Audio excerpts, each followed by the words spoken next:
All right, folks, it's another episode of America's Hometown Horror, and tonight's episode is brought to you by Fulton, just like last week, which is a modern brand of arch support.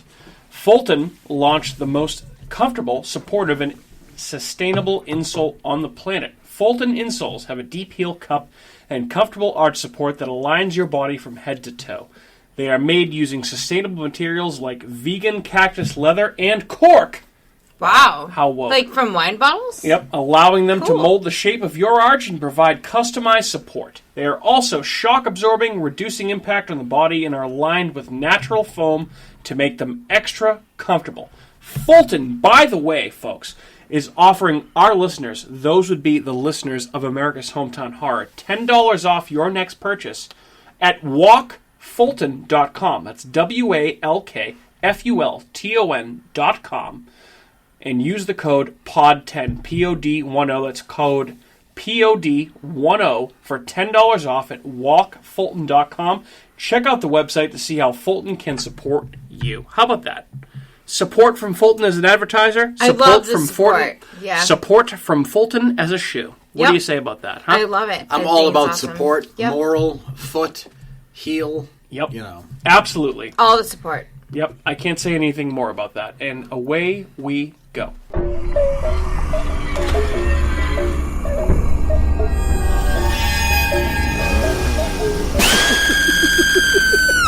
What is up? What is up? What is up? What is up? What's going on, folks? Welcome in to another episode of America's Hometown Horror. My name is Mike. You know me by now. If you're a listener of our show, you know that I'm the host of America's Hometown Horror, and you also know that I am not alone in my endeavor in this horror podcasting world. I'm always joined by my esteemed, reliable co-hosts, Andrew and Kat. Guys, what's going on? Happy birthday! Let's stop for a second. Otis. Stop. And a one-a, and a two-a, and a three-a. Happy birthday. Oh my gosh, you don't sing that song. No, okay, that's enough. Alright, really. No. Happy birthday to you. Bump, bump, bump. Happy birthday, dear Catherine. Bump, bump, bump. And happy birthday to you. It's super embarrassing. It's my birthday. Hey, you know what? You brought this on yourself because you requested to podcast on your birthday. I gave you the opt-out. You said no. You said give a podcast like it's your birthday. Mm-hmm. I say it comes out on Tuesday. Like it's your birthday. I want to just have some dinner and just enjoy a podcast and like have a fun time. Because I mean, honestly, like this past Memorial Day weekend was absolutely terrible and rainy and gross. And I'm not going to celebrate today. Oh, God, what a shitty weekend. Probably next weekend is going to be the time of my birthday. Will be next weekend. Well, at least it looks like it's going to be beach weather both days next weekend. I know. I'm so excited. Yes. That's great. Phenomenal. But, happy birthday to you. Thank I feel like you we, very much. I appreciate it. We had a nice dinner before this. So we did. We celebrated your birthday a little bit before. And, again, you opted to podcast on your birthday. Yeah. Which I'm excited. We're going to see in the next hour or so how excited you are to talk about this movie, because this is a movie that you chose. We let you have free reign for your birthday. You get to pick whatever movie you wanted to pick. Not that this isn't a democratic society on America's Hometown Horror, because we do vote on things quite frequently. But sometimes I feel like it should be a fascist. You wanted a topic with no vetoes for tonight. Yep, and I got it. You got it. You got it. I would have used all three of my vetoes for this stop it. But it was your birthday, so I didn't. How did I know that you were just going to troll in this the entire time, just to piss Kat off? I knew it. I absolutely knew it. This movie smells. No, it does not. It does not. It's actually. We'll get to that. It smells like rotten rhubarb. No, it's not rotten at all. Actually, it's not actually rotten at all. But Mike will get to that. Or whatever the root is that they put underneath the bed in milk and 2 drops of blood. Whatever it is. It's a mandrake root. Mandrake root, yeah. Okay. Mandrake root. Apparently that smelled real bad, Harry Potter, too. Yeah. I know. I'm not a Harry Potter guy, but, you know. I know. I'm sure that'll come up later in the podcast. Yes. The Mandrake. So, I have to ask, as always, we're at the point now what have you guys been watching over the last week? What's new? What's been good? Andrew, anything you want to report on? We watched together that movie. Kat, why don't you take the lead movie on this? that we're talking about? No, the movie we watched last night. Or not last a couple nights ago. Haunted? So we watched Haunt on Shudder, yes. So why don't you guys talk about kind that? Kind of a ripoff of... So Haunt it's called Haunt, and it's on Shudder. It's a Shudder exclusive. Yep. Slasher movie. Well, what I'll say is, as we discussed, it's an Eli Roth movie. I think it was executive produced or produced by Eli Roth, and you know what you're getting with an Eli Roth movie. Tons of gore, and probably a premise that was done better in a prior movie, but amped up with the gore and the sex and the Eli Roth specifications. So, Catherine, you actually suggested watching this movie to Andrew, yes. So I'm assuming you're a huge fan of this. So why don't you talk to me about Haunt? Yeah. Haunt, I thought that's one of my favorite movies on Shudder, honestly. I feel like, but I also haven't really explored too much of Shudder, and I know there's so much more to it, but like, that was one of the first things that popped up when we first subscribed to Shudder. Yeah. And I was like, I definitely want to see this, and I saw it, and I was like, Andrew, you should watch this movie. Just like, was it a bad movie? It No, wasn't it wasn't bad for a Shudder movie. I mean, for a rainy Memorial Day weekend when you have nothing else to do but watch movies and hang out and like, I'll say that movie was better than the topic beers, we're talking about tonight. So. Wow. Stop it. No way. Yeah, it actually was, which is sad. No way. That's we won't even go there yet. But no, Haunt is awesome. I feel like it was a scary kind of movie that. It's one of those ones where you're, like, in a haunted house or you're, like, going towards a haunted house and you're like, oh, this looks really fun. And you kind of pit stop over there and then all of a sudden you're like, your friends are dying. And then you're like, wow, I made a really big mistake. Really bad choice. Yeah. Because I'll tell you one thing I'm never doing is stopping at a random haunted attraction off the side of the road that you've never heard about before. Seems like a way to get killed. So... I would recommend if you ever find one of those, don't do that. Don't do it. Bad idea. It. Never ends well. Try you go to Barrett's, you go to your scary the ones that spooky you know world. are on the map. Yeah, you avoid the ones down in Alabama. Not to the random ones outside of 495 or down in Alabama or wherever you're going. Don't do that. No, don't do that. Oh, this is some random person's house. Don't do that. You know what makes this so spooky is the fact that they're actually killing people. Right, exactly. Yes. That was fucked. Those scenes were fucked when they had I was like, there was a lot of... Yeah, well, it delivered on the Eli Roth premise. Very violent. Very cringeworthy scenes. So if you're looking for a good movie I'll give you that a 6 out of 10. Which is a... 6? That's a phenomenal score. Okay, all right. For Andrew. Yeah, Okay, for Andrew. 6 out of 10. Yeah. Pan's Labyrinth gets like 2. Oh my god, stop it. You can talk more about that later. Let's get there. I actually think Haunt was probably about as violent as Pan's Labyrinth was, to be honest with you. If we're comparing the two. There's actually very minimal violence in I Haunt. feel like there was more gore in Pan's Labyrinth, though, than there was in Haunt. Well, there's a man that gets his face smashed in with a bottle. His nose smashed into his face. So that's a little bit more gore, yeah. Yeah. Okay. Yeah. All right. Well, fair enough. Okay. The only difference is the dialogue leading up to it. Yeah. I suppose that's true. So, Kat, we've continued to watch Mayor of Easttown over the last week since we've recorded. What do you think? Still, I love it. Still, we have one episode left to go, and I'm excited. Yeah, and we're now recording on finish it. Tuesday, and we still haven't seen the season finale, and I'm pissed about it because I want to watch it so bad. No, it was available Sunday night, and we weren't. We've just been a little bit busy. Yeah, we were. You watched? No, I didn't. I was going to be saying I should because I've heard nothing but good things about the show. Which means that you're going to hate it, of course. The only thing that confuses me is it Mayor or Mare? Mayor. So it's Mayor like an Irish name. M-A-R-E. What does that mean? Of she's Easttown. She's not the mayor. She's just. Her name is Mare. She's a nightmare. No, her name is Mare. Oh, that's her name. It's her name. Okay. I was trying to figure that out. I was like, what is it? It's Mare? probably short for something, if I had to guess. I'm sure. Mary? Yes. Mary. Maybe. Yeah, maybe Mary. I feel like that's a Mary. Yeah, but she's like in an Irish family in Pennsylvania, present day. No, there's a lot of Irish, whatever part of Pennsylvania they're in. I can't say for sure. I guess it's like an amalgamation of several Pennsylvania towns. So that's just her last name. She's just her first name. Her name is Mare Sheehan, and she's just some person from that town. Yep. What does she do?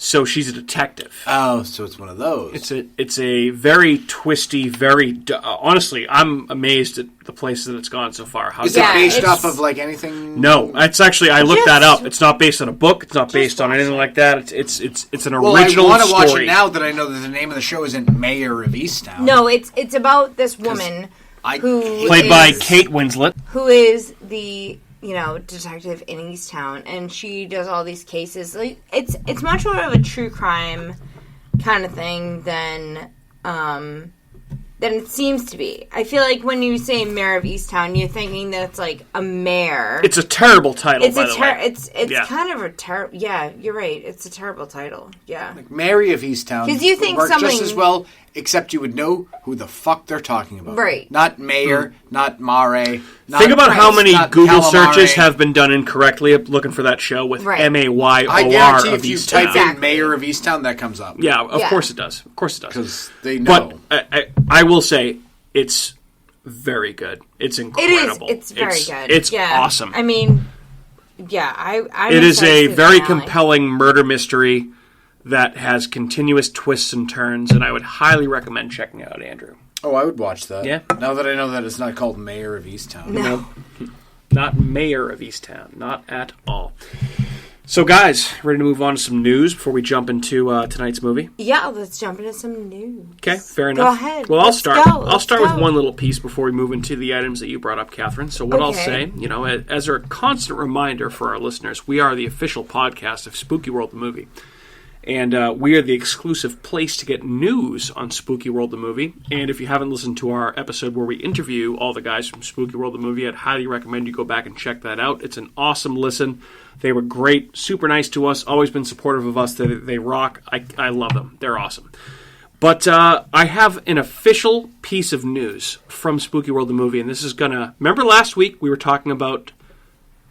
They gave us a quote that said that there was a huge name in the horror community that was coming back to talk on SpookyWorld the Movie. Well, I can now report who that is. Who is it? So in addition to getting a happy birthday Catherine from them, which they very... Oh, yes. Oh, is it Bette Midra? It is not Bette Midra. No, it is not. Here's the exact quote that I'll give you. Tomorrow, as of this recording, that would be Thursday of this week.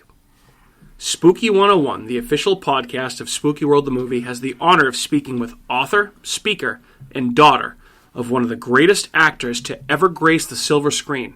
SpookyWorld the Movie and Spooky 101 welcome Victoria Price, daughter of Vincent Price, to the SpookyWorld the Movie family. This is a monumental interview and moment for the production. And also, thanks again to my friend, and wish Catherine a very happy birthday for me. Oh my gosh. Yes. You know what I like about that? Vincent Price's estate is speaking in this movie. That's amazing. Unbelievable. But I just think it just so exciting. Continues to show the level of guest they're going to have in this documentary when it comes out in the fall. It's going to be awesome. It's just unbelievable what they continue to do. I'm so excited to see this movie when it comes out, especially with how involved we've been. Absolutely. Talking to them, having them on our show. Hopefully we'll be on their show someday, and I'm sure they'll be back on our show once they come closer to releasing the movie, and it's just great. I'm so excited to collaborate with those guys. But another piece of news, again, concerning us, okay? We do. So, if you're listening to this episode now, in a few days, you will be able to go live onto YouTube and Facebook. Search for America's Hometown Horror. You can mash that bell, get a notification, but we will be live talking with our buddy Matt, who's been on several episodes before. If I remember correctly, he's been on Hereditary. He has been on Dark Side of Disney World. And what else? What other one has he been on? Oh, was there 3? The Witch? Was he on The Witch? Well, we're going to be talking with Matt about the scariest theme park ride ever built. The extraterrestrial alien encounter. Have you been on it? At Walt Disney World's Magic Kingdom, and all 3 of us have been on it!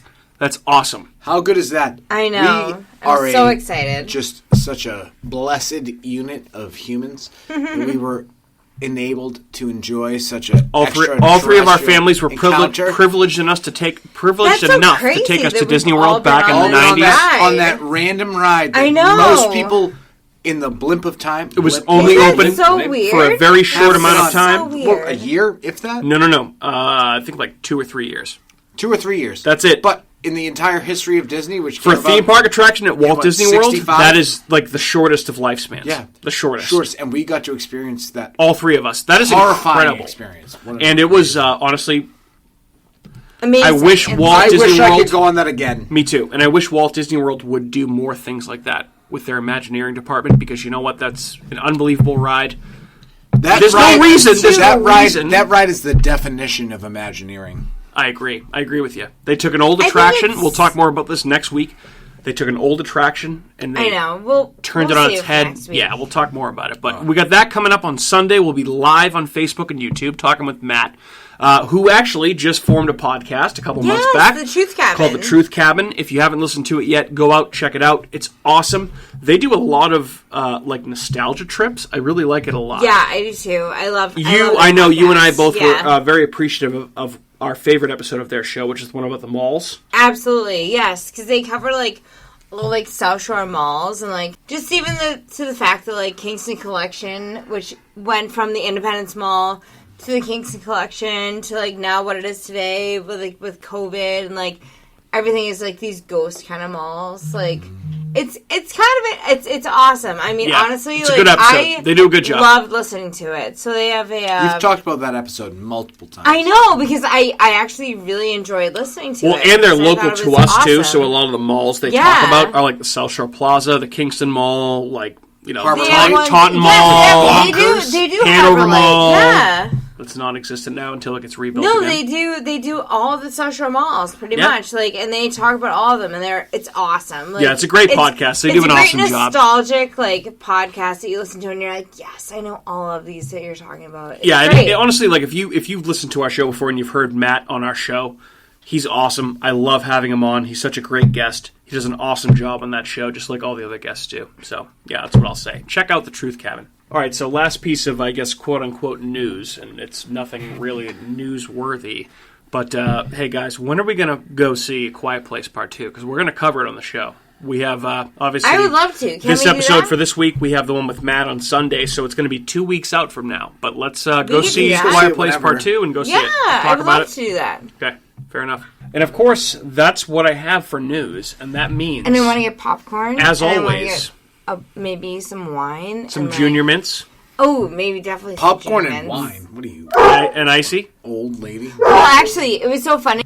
So, of course, that means that we are on to our topic of the night. And, as is tradition, if we are going to record on anybody's birthday, we should let that person have full sale of that topic tonight. Thank you, for Otis, by the way, at the Spooky Hound Dog, for another count he heard from.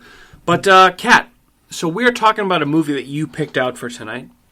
Why don't you give us your overall thoughts on said movie and let everyone know what it is before we jump into our facts, our categories, and all the usual stuff. Sure. So, I picked this because it's been a overall... What did you pick? Pan's Labyrinth. Oh, we haven't said that. That's the topic du jour. Oh, I'm sorry. Pan's Labyrinth is the topic du jour. Pan's Labyrinth. Okay. Yes. An interesting choice for this podcast, I'd say. Well, yes. And you know what? In the beginning of the year, we said, the three of us wrote a list of different movies and or subjects we wanted to cover. This was absolutely on your list. For the entire year. And it was just it was only 10. I mean, we have a ton of podcasts, so I mean, it's just something to go off of. So, well, it's good though, because I feel like usually Andrew and I are of like mind with most movies. We have a tendency to like the same type of movies, and we had a lot of overlap on our lists. Yours was very different. And it's what makes us different that makes us great, I would say, as a podcast. Yes. So, yeah, sorry. I didn't mean to interrupt. Talk to me about Pan's Labyrinth. Get on with your fun. Why it's so important to you. No, it's been a favorite of mine for a long time. Honestly, probably since it came out. I love the dark fantasy kind of elements that it has of it, because I love, fantasy different movies and stuff. You know, I don't know, just fairy tales or... tall tales. You are a big fantasy story person. Yep. Yes. And I loved the creatures in it too, which was pretty awesome. Yeah, I'd say the best part of the movie. Yeah, different creatures in it. And actually, which I maybe Jen will listen to this, but my old roommate Jen in college, who's one of my best friends, she in college at one point in time had maybe fallen asleep on a couch, and instead of drawing on her face, we'll say, I drew an eyeball on her hand. And wow. I think I then placed it on top of her face. And took pictures of her? Absolutely. Oh, yeah. There's a picture somewhere of her, of that. Yeah. I'm so sorry, Jen, but hey. but it was amazing. And, like, that's because that was, like, right around the time, because I graduated college in 2009, so this was, like, right around the time, and, like, we all watched horror movies and stuff. Like, I mean, that was kind of part of my college experience, was, like, we watched, like, horror movies and drank beers and whatever. Yep. And, yeah, that was... and I felt like that was a better kind of move than drawing on her face, like a lot of people did when they were in college, and like would like draw on their face if they passed out or did something. And I was like, no, I'm gonna draw on her hand, and I'm gonna draw an eyeball from Pan's Labyrinth. Like, I mean, that's just, I mean, I thought it was kind of crazy, but sorry to keep going on. That's okay. So yeah, that's my overall thought on this movie. Fair enough. Andrew. But I love it. Yeah. So I know we all watched this movie yesterday, as of this recording. Andrew, what were your thoughts on Pan's Labyrinth? My thoughts are that it's a great dramatic fantasy type movie. It is in no way, shape, or form a horror movie. It has certain elements that may make it horror related. It's got a great villain. Vidal. Villains, plural. Like when the guy... The Capitan. No, there's only one villain in this movie. Pale Man is a... He's not a villain. He's there to... He's in the movie for about 10 minutes, eat which... the greedy little more children. on that in Nitpicks. Though. He's not a villain, though. He should be there. The problem with this movie is this movie does not commit. Are you a fantasy? Are you a drama? Are you... Horror. It doesn't... It's a dark fantasy. It's not even a dark fantasy. It's a fantasy... drama. It's more drama than anything. I disagree. It's such a dramatic movie, and it's like Andrew, it's a pretty dark fantasy movie with the violence and the violence though is just normal for that type of movie. Normal for a drama. That's a lot of violence for the guy. Seen the boy in the striped pajamas? Well, might as well be the same. We'll talk more about the violence and all that stuff later. Yes. But I think it's tough to call it a straight drama because it's not. It's a fantasy. It's a fantasy drama with horror elements. Remove the word dark, though. It's not dark. It's just a fantasy drama. I think it's pretty dark. No, it's not a. No, it's a dark fantasy drama because, like, let's even say it's a fantasy dark drama. It's not dark. No, it's not dark fantasy. It's dark drama. It's relative to movies about the Holocaust, stuff like that, where it's a dark subject matter. The fantasy element of it is not dark.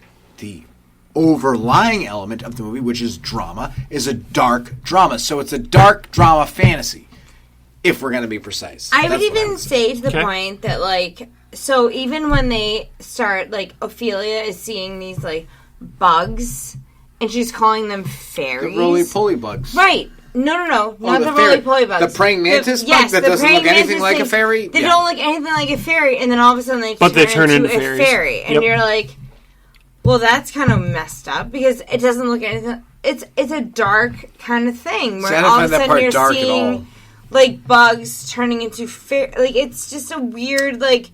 Here's what I'll say to kind of chime in on both sides of your debate, because I think you both make valid points. This is in no way, shape, a horror movie, but it is, I think, totally worthy of coverage on this podcast. We're a horror podcast. I don't disagree with that at all. But my point is to argue that it's not even relative to being horror. But it is relevant to this podcast because it encompasses all the things that we enjoy talking about. Drama, monsters, horror. Yep. death. It has a lot of things. Murder. It's got everything we like to talk about. So it's going to sound stupid, but... So if it was in Blockbuster... I'm sorry. We just like movies. Sometimes you like movies, and there's nothing wrong with that. We know it's not. We talked about 80s and 90s cartoons and TV shows. Yeah, because week. we know we woke. If this were in Blockbuster, where would it be? Would it be in the drama, the thriller, the horror? What section would it be in? It'd be in the foreign section. Yeah, it'd be in the section that I would never look in. Foreign or drama. If I would not be in horror. If I go to Blockbuster, there's like 3 aisles: video games. Yep. Candy. Horror. Yeah. Candy.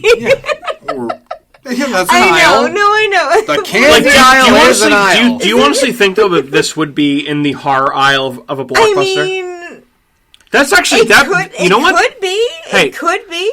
I'll give you a huge props on your birthday. That's a great question for future episodes. I mean... Where would this movie be located in a Blockbuster? This one would clearly be in the basement with all the other foreign films, because we're talking about either drama or foreign. It would not be in horror. I don't think so. 98, so maybe when we post about this podcast, we say, what do you think this would be in Blockbuster? Would it be in this section or that section? So yeah, I think that while this movie is clearly not a horror movie, you can make the argument that it fits in multiple categories, right? Gore, violence. The gore in this movie terror is monsters. A 10. Like so many things. We commented on this last night after we all watched it together, but I think that the special effects and the practical effects in this movie are arguably what make it the most successful and the most memorable all of these years later. Because this movie came out in 2006. 15 years ago. 15 years ago. And it still withstands the test of time. And they're actually still really good watching it. Absolutely. Like, the VFX are pretty good. The practical effects, off the charts. Unbelievable. Fano? So good. All practical effects. All great. Pale Man, memorable villain. But, more on him later, because I do have a nitpick about that, and this relates to the plot of the movie, not the character. Is it his armpit sacks? No. So there's actually more stuff on that. No, I have some facts about that. Yeah, of course. So can I give you guys, before we jump into facts and categories and all that stuff? Yes. The other 2006 movies we're going to compare this to, real quick. Okay. Yes. A few. And I think a few that I think are better horror movies than this movie. Okay? Silent Hill. Yeah. Hand raised also, Andrew. Silent Hill is a horror movie. What else? Slither, actually a horror movie. Better movie Still than this. better. Yeah. Stay Alive. The Host. Great foreign film. The Host is awesome. If you haven't seen it. Yep, Japanese movie. Or Korean. I'm not sure. It's the one about the lake monster, the sea monster. It's awesome. The Hills Have Eyes. The other 2006 movie that we've covered is better than this movie. I agree with that. Okay. Unfortunately, because I love The Hills Have Eyes. The remake of When a Stranger Calls. The Covenant. Don't know what that is. Death Note 2, The Last Name. Nope. Monster House. Nope. That was the Disney Pixar movie. Oh, I have seen that. That's probably better. That was It's good. a Pixar movie. It's probably better. Stop. I think Pan's Labyrinth is probably better than this. The Omen remake, which was terrible. Saw 3 came out in 2006. Not better than this. No, not better than this. The Texas Chainsaw Massacre, The Beginning. I don't even know if I ever saw it, to be honest. The Grudge 2. The first Black Christmas remake from 2006, apparently. I don't think I've ever seen that. And I always will know what you did last summer. I thought The Mist was going to be this. Fart noises. That's the main movies I always will know. Silent Hill's a good movie. Slither's a good movie. Slew? Obviously, The Hills have... Slither. Slither. Did I say Slew? You should Slither is a good movie. Slew is a good movie. And the Hills Have Eyes, also a very good movie that we already covered. I know. All right, we're going to talk some facts before we move into categories. All right, so I'll give you the Cliff Notes version of these, okay? All right. Obviously, the big first one. So the reason I feel like that Pan's Labyrinth is the most famous is because it's directed by Guillermo del Toro, who is now a hugely famous director of dark fantasy, horror, action, that type of thing. He's done the Pacific Rim movies. He did Crimson Peak. He did Mama, that movie that we saw in theaters, which was awesome. He either produced, I don't think he directed that movie. That had Jamie Lannister in it and Jessica Chastain. Very good movie. Yes. He did Mimic way back in the day. He was a producer on that. Mimic? That movie fucking rocks. It's an awesome movie. Awesome movie. So he's done a ton of stuff, but I feel like this was... obviously, he went on to direct The Shape of Water, which won the Academy Award for Best Picture. So he's gone on to do bigger things. But this was kind of his jumping off point for like, okay, showing his chops as a drama director, as a director that can go on to direct a movie that can get nominated for Academy Awards, which we'll get to that, because this was nominated for several Academy Awards. A lot of awards. More than what I thought we were watching it the other night. A lot of awards. Yep. Yeah, so many. But yeah, Del Toro directed this back in 2006. The Spanish title. That's how I know it's not a horror movie. It got nominated for how many awards? Well, clearly not a horror movie. If you think about the horror movies that have been nominated for an Academy Award, whether it be Best Picture, Actor Awards, if you know what those are, they are debatably horror. Hereditary, did that get one? Hereditary did not. Didn't get a nomination for anything. No. I don't think so. The Shining? Toni Collette deserved it for Hereditary. Shining, nope, nothing. No, I think, honestly, like... Basically, think of The Exorcist. Was that the soundtrack for The Exorcist? No, The Exorcist got nominated for Best Picture. Really? Jaws got nominated for Best Picture. Jaws, though. That's not... When I think of Jaws, I don't think of The Exorcist. I think it depends on, like, what you're doing a horror movie about. Well, again, and it relates back to the root of this podcast, right? That horror is relative. Well, here's the thing. To what you think of as horror. Perfect example. Mm-hmm. Take Jaws, for instance. You consider Jaws a horror movie? Mm-hmm. I sure do. Most people wouldn't consider that a horror movie. Jaws is the scariest movie I've ever seen in my life. No, it's scary, but like that's how subjective horror is. Mm-hmm. Like if you talk to someone who's 20 years old right now, first off, they probably don't find it scary, but I don't find it scary either. But they probably think Jaws isn't a horror movie. Yeah. It's just a fucking awesome movie. Yeah, it's an awesome movie. That's what makes it... It's an awesome movie that's also scary, which I feel like is So rare. That's what's so great about horror is horror could mean so many different things to so many different people. Yeah. Yeah. Your view of horror is different than Mike's. Absolutely. Obviously different than mine. Because clearly we picked... That's what makes this show so good is that we pick different things based off our own... That's what I was just going to say. I feel like we all pick different topics from time to time, and there's different things. But everyone can relate to my horror, your horror, your horror, Mike's horror. That's what makes it so good is that we're... Do people relate to my horrors? Honestly? They do. You get a lot of response in your episodes, so yeah. There's absolutely a lot of... people who are terrified of the dark and... Or we're happy that we talked about Hocus Pocus. I'm just saying, well, yeah, but I mean... And Pan's Labyrinth, by the by. That Seinfeld episode where they're like, Kent's picks, the movies. Yep. Like Mike's picks, Kat's picks, Andrew's picks. Yeah, we could do that. That would actually be a really funny section of the website. So now is as good of a time as any. So I've talked about the new website both times at the end of the episode. So now I feel like you should give us a good description of what the new website is. Since you designed it. Yeah. No. You designed it. Well, one of the pages is awesome. Tell us about it. It's going to be each of our picks for like 3 movies that we recently watched and we enjoy. No. Part of it. No. That's a good one. Well, here's what I'll say. We're going to add the blog section back to our website, which you can go to now. You can find all of our episodes. You can listen to our episodes on ahhpod.com, apod.com. You can listen to all of our episodes. You can see all of our social media feeds. You can also find out more about us. If you want to see what we look like, that's on there. If you're interested in that, if you want to date Andrew, you can go on there and see what he looks like. If you want to see what my weird picture looks like, fuck that.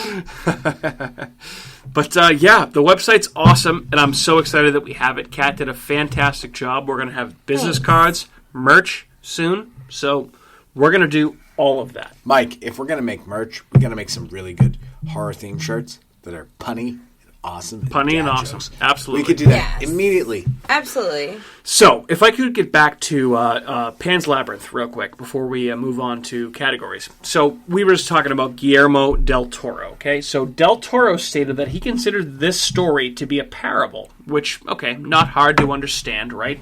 Influenced by many fairy tales, and that it addresses and continues themes related to his earlier film, The Devil's Backbone, which is one of the first horror movies that, kind of launched Guillermo del Toro out into the horror stratosphere, okay?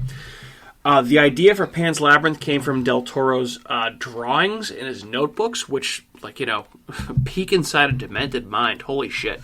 I would love to see those. Crazy mind. I would love to see them. But apparently it was all based on drawings from his notebook. He says, quote, doodles, ideas, drawings, and plot bits.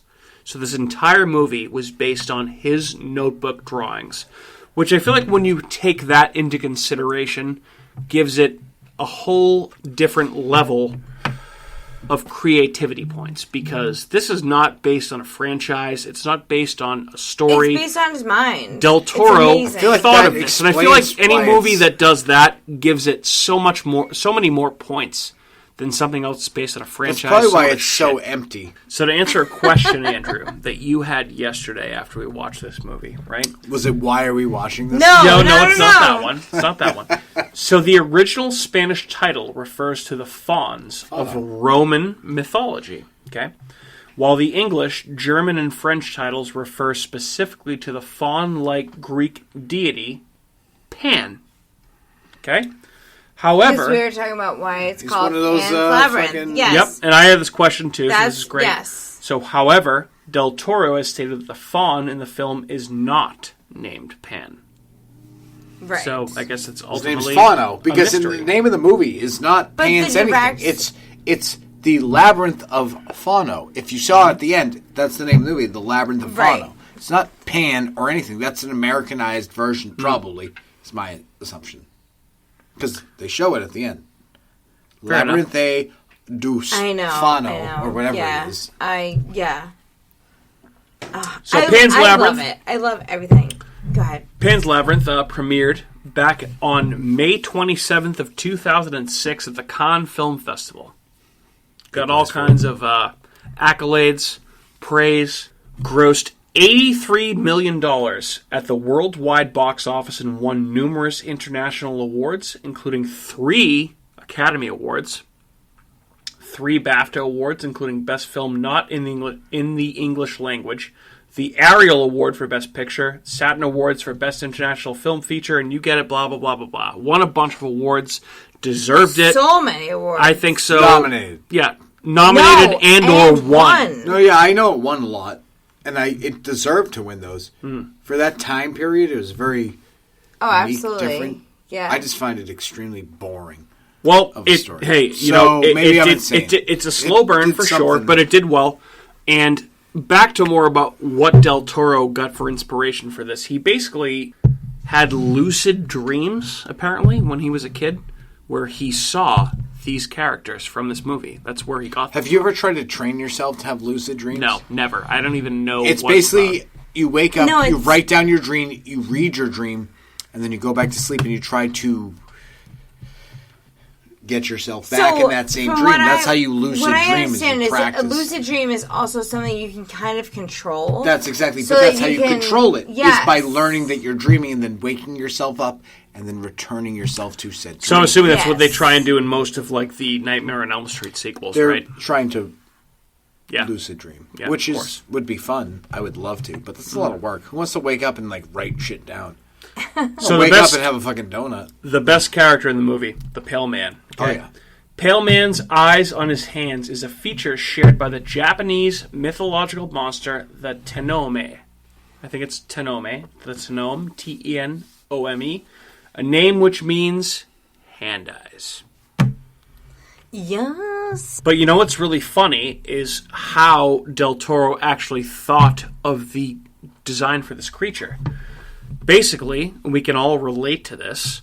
Del Toro lost a bunch of weight, and his bout of weight loss inspired him to design the physical appearance of the saggy-skinned pale man in Pan's Labyrinth. So, if you guys had to guess the over or under Rotten Tomatoes score. 86. Over or under 86? I know it. Over. Yeah, I know it. So, I can't. It's got to be like 98. Over or under 90? Over. Over or under 95? Over. Yep. 95% Rotten Tomatoes. Based on 236 reviews. This was a well-reviewed movie, as it should be. It's a fantastic movie. Is it, though? This is one of those... No, Andrew's trolling. I feel like I like this movie. The problem is you have to be watching this movie under the right circumstances. This movie So what's the right circumstance? To watch it by myself in my pajamas, crying, You eating didn't, cupcakes. though. No, I watched it with you guys under the pretense that this is some sort of horror movie. It's not a horror movie. It is a sad drama. I never said it was a horror movie. Where people die because their fascist country killed them. This is a fucked up, sad movie that is not in any way, shape, or form a horror movie. It's just very sad. It's very depressing. Okay. And... Why does that not make it horror, though? It makes it sad, and I want to watch this by myself in my pajamas while I'm eating smart food. That's what it makes. I was falling asleep watching this movie with you guys because I wasn't in that mindset. But do you have no horror movies that make you sad? I'm pretty sure, I haven't hit this level of horror movie. Really? This is a weird level. At least my movies, it's fucked up and there's, pedophilia and shit. But at least that's a fucking horror movie. It's not this. This is just sad and upsetting, and it's taking place during a time when people were being murdered and genocided, and, that's the whole vibe you get from this movie is just, like I said, it's the boy in the striped pajamas with fantasy monsters. And it's very sad. Okay. It's a fantastic, sad, depressing movie. This movie depresses me. See, that's why it's not horror to me. Well, Fair enough. Fair enough. Well, here's what I'll say. The most horrific / horror element of the movie is undoubtedly the Pale Man. Okay?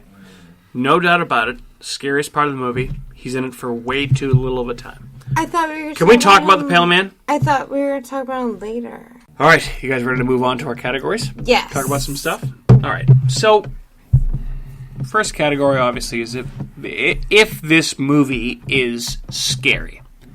And while I feel like we all know the answer to this, I feel like we have to talk about the Pale Man here. Catherine, I'll start with you. First off, I wasn't going to talk about the Pale Man, but Okay, go ahead. Do your thing. I was going to say, yes, it's scary. So Ophelia ends up moving into another room in the movie, and, all of a sudden, the fawn just, creeps out of fucking nowhere, and it's super creepy. So I find that to be the creepy part that makes it scary for me, because I have nightmares. Fair enough.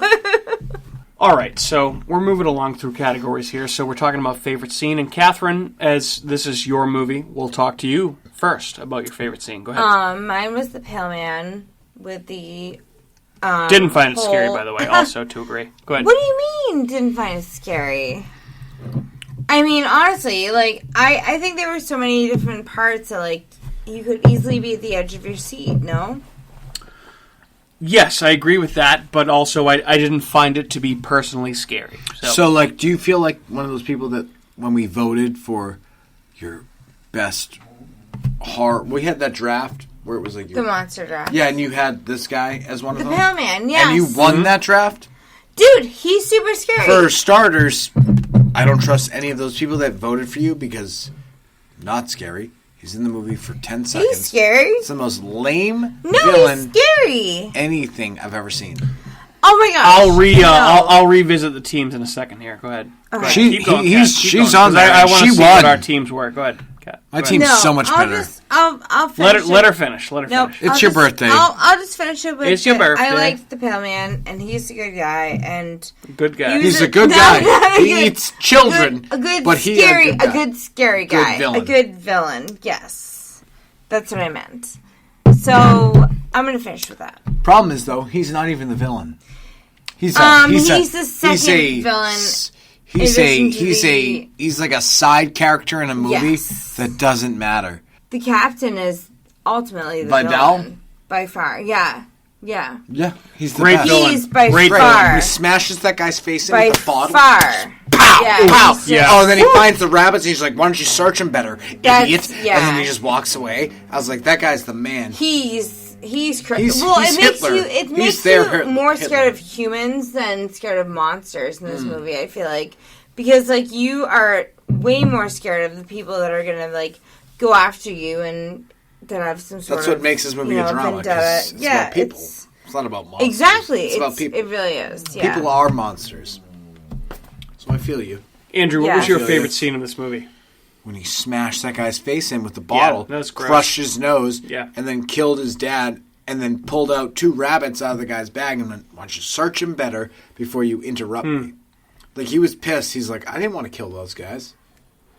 But I think he did. Obviously he wanted to. Well, what I'll say is... Clearly enjoyed it. I think the best parts of the movie, of Pan's Labyrinth, involved the captain and everything that was going on at the base. So... The fantasy stuff, I feel like, for me... was mediocre. Took me out of it. Kind of ruined the movie. Yeah. That's why I'm saying this movie is Boy in the Striped Pajamas, except for Boy in the Striped Pajamas at least knows what it wants to be, and it is that. For you, Mike, you found that this movie was better during its drama. The drama of this movie was better. Captain Vidal, this isn't a horror movie with him. He's just a monster. He's a terrible human being. He's Hitler. Absolutely. That's who he is. Yeah. And that part of the movie is awesome because it's true to what it is. This movie didn't know what it wanted to be. That's the problem. That's all I'm saying. It's a good movie. I just don't think it knew what it wanted. Okay, fair enough. Any beefs with the cast? Anything at all, you guys? Anything nitpicks? Cast nitpicks? I really didn't like the mother. I thought she could maybe be someone else. She's a disposable character. Disposable character, in my opinion. And she was just not really... I think Anna Paquin would have been better. I loved the captain casting, just to... Not as a nitpick, but as a not. He was great. Great. The captain casting was amazing. Like, what I'll say is that he was amazing. He was awesome. I think that casting the majority of the characters, or if not all the characters, with relatively unknown actors, I think did a service to the movie because... Are they unknown, or are they just unknown because we're American and we don't know who they are? Well, and it's also 2006. Because I feel like they're probably very prominent actors in... They very well could be, so I could just be ignorant to that fact, but I think that based on the fact that they were relative unknowns at the time, back in 2006, I feel like that did the movie a service, and I feel like that was a good thing. Nitpicks, anybody? Who had the best death in this movie? We all already know who it is. The guy that gets his fucking face bashed in with the bottle. That's the best death. What's your best death? When the pale man eats the little fairies? No, my best death is the captain because he says... Because they say the entire time, like, the captain's fathers had... For the whole thing with his death the clock and the watch. And he goes... And he lied about it the entire time. And then when the captain actually dies, and he's like... Time. Yes. They're not even going to know that you existed. Exactly. That's my favorite That's a great part. Yeah, that's a great part of the movie. It's so good. Yeah, that was the best part of the movie for me because he finally gets the death he deserves, although he should have been tortured just like he did to everybody else. But they say to him, like, what do you want? And he says, I want my son to know blah, blah, blah. And they're like, your son will never know your name. Never know your name. Yeah. And they shoot him in the face. Awesome. So good. Oof. That is one of the best parts of that movie. Yeah, great part. That's, one of my favorite scenes. Okay, fair enough. I'm going to say no to the haunted attraction aspect of this. Nay. Unless you had something else you wanted to say. No, I'm going to say also no. Are you? Fair enough. Paragraph written. Okay, so Catherine, who's your MVP? Mercedes is my MVP. Because I feel like she was always on, like, the good side of everything. Like, she was just an MVP. Talk about lucky to escape alive. Oh my god. Yeah, she escaped alive, and she was still, like, with her brother and with, like, Ophelia and, like, everything. It all worked out for her. It was fine. Okay. Andrew, MVP? MVP. The Doctor. Doctor was great. He was a great character. He died, though. Yeah, I know. He gave up, like, so much to help others. He's the MVP. Without him, everyone's dead. Guys, I'll ask you, is Pan's Labyrinth deserving of a sequel? I feel like Shape of Water, even though I haven't seen that movie, is like a sequel to this So movie. I actually told Kat earlier yesterday that Shape of Water, I feel like, is a spiritual sequel to this movie. It's very similar. Very similar. 100%. Like, if you're watching that movie, you should expect the same thing as Pan's Labyrinth. With more fish dick and fish sex. I love fish sticks. Mm-hmm. So you're a gay fish. I am a gay fish.